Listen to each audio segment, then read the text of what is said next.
I am paying $2,400 for 1 month lease on a studio here in New York City, and here's what that's getting me. Let's start out with location. We are currently at the intersection of 99th Street and Broadway over on the Upper West Side of Manhattan. If you don't know much about New York City, Upper West is a very residential part of the city. It's pretty familial, has a lot of markets, restaurants, typical stores like Target, but there's still a fair share of local New York stuff here. 99th is on the upper side of it, so I'm kind of close to Morningside Heights, which is where Columbia is, Harlem, and that area, but you don't really feel it all too much. These double doors right here are the entrance to get to my place, so let's show y'all exactly what the room looks like. Alright, so here is the hallway and the outside to my room. There's about like 8 or so rooms down this hall and like 8 or so on the other side of this floor. And here is the inside. Well, yeah, you can only basically see my bed, but that's okay because that is like the majority of the room. Let me show you around though. In front of the bed here, we have a little cram space for my main desk. It's a decent sized desk. It fits basically everything I need, which is my personal laptop, my monitor, and also my work laptop. A keyboard, my mic, a desk lamp, and a wireless charger. The last two they actually provided for me, so I didn't even bring those, which is really nice. I will say with my laptop, the Wi-Fi here is not good. It gets the job done if I want to do things on like Google Docs, but if I'm watching a long YouTube video or a movie or something, there's a lot of buffering. And I bought a whole Ethernet cable just so I could use the Ethernet port, and then the port doesn't even work, so that's great. And also the chair that I'm sitting on that they provided is very mediocre, but again, can't really ask for too much. The bed itself, I don't really have many complaints with. It's relatively comfy. Obviously, they provided the bed frame, the mattress, and blankets, and all of that because this is like a short-term stay place, so they know people aren't gonna bring furniture. Yeah, this is a queen-size bed, and I honestly wish it was full because I don't need a queen-size bed for just me, and it takes up like 2/3 of the entire room, and I would much rather have more space on the side and have a bit of a smaller bed. But can't really complain. Sleep has been pretty good. Although it definitely has been a bit scarce since coming to New York. Moving over to the back left corner of the room, right in front of the door is my quote-unquote closet, which is just a bunch of racks.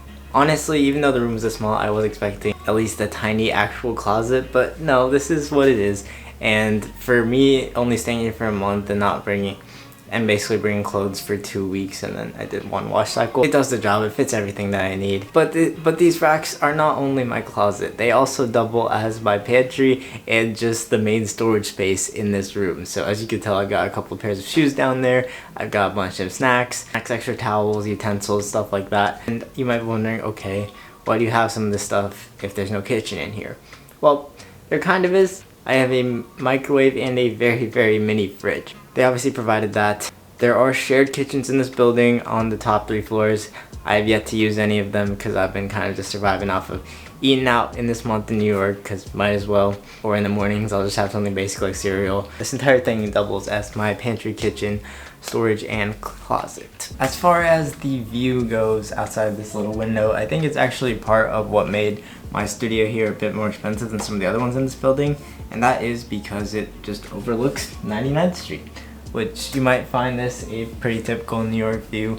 Nothing too special about it, but when the other half of this building faces an empty alleyway with trash and steps, it's pretty nice to look out onto every morning. It just doesn't make you feel as cramped as a New York apartment usually does. It's also very entertaining to just look outside when street cleaning happens to observe the chaos. Underneath it, we have my little AC vent here, which apparently is also a luxury in a lot of these lower end New York apartments, so glad I have that. Above the bed, we have this like, I think 40 or so inch flat screen TV, which they provided. Too shabby, I've watched it quite a bit. That's basically it for the main room, but I think by far and away the most surprising and nicest part of this apartment that I found is the bathroom. When you think of most New York apartments, you're either thinking of sharing a bathroom, or if it's your own bathroom, it's probably a pretty small and cramped one. This is not that. This is like a third, even a half the size of my room itself. So it's really nice. It's also very clearly been recently renovated, so it's all clean. And I would much rather have something like this than having like a mini kitchen in here. Shout out to this place for maintaining their bathrooms. And they provided a hairdryer, towels, and shampoo and soap as well. So best part of the apartment in my opinion. Now, do I think this is worth $2,400 for the month? If you look at this on a surface level, even keeping New York rent prices in mind, no, I don't think what I'm getting here is worth $2,400. Now, given that I was looking for places literally a month before I had to move in, maybe even sooner, given that this is in a relatively upper scale part of Manhattan, given that this is furnished and it came with the bed frame, bed, TV, bathroom stuff, all of that, and finally, given that this is a short-term lease and short-term leases always tend to be a bit more hiked up in pricing, then maybe it becomes kind of worth it. I feel like if I looked a month or two earlier, I could have found something equivalent or even better for cheaper, but from all the options I could find, which were very few of them, I think this one was definitely the best. Now, if you saw this entire room and you were thinking, Siobhan, this basically looks like a glorified hotel room, you'd be correct, because as I found out, this place used to be a hotel, and they just repurposed it to be a extended stay place for people like me. And you can literally see it on the front doors of this place. They still have the hotel part of it there, even though their technical name now is Studios 99.